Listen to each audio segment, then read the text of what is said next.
अस्सलाम वालेकुम रहमतुल्लाहि व बरकातुहू। ये जी जामिया मस्जिद है।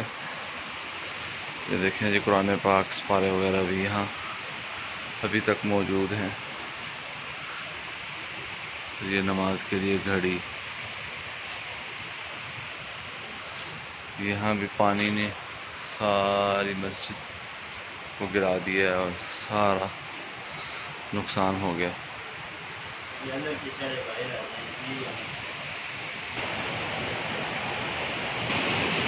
यहाँ सब लोग रिहाइश पजीर थे, यहाँ घर बने हुए थे जो कि बिल्कुल गिर चुके हुए हैं। यहाँ भी एक घर था जो जिनके नामो निशान ही नहीं रहे।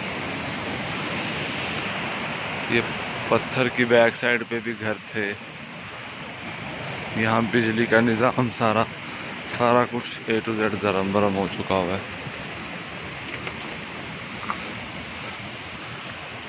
कोई चीज़, यहाँ बड़े बड़े खंबे लगे हुए थे जो बिजली यहाँ सप्लाई दे रहे थे, पानी की सप्लाई, हर चीज़ पानी बहा के ले गया, पानी ने गिरा दी हर चीज़।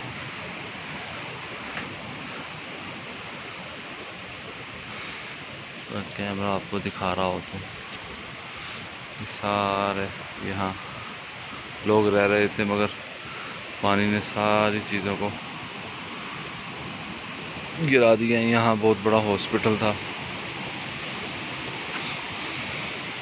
तो ये जामिया मस्जिद है और बहुत बड़ा मदरसा था जो कि पानी की नज़र हो गया।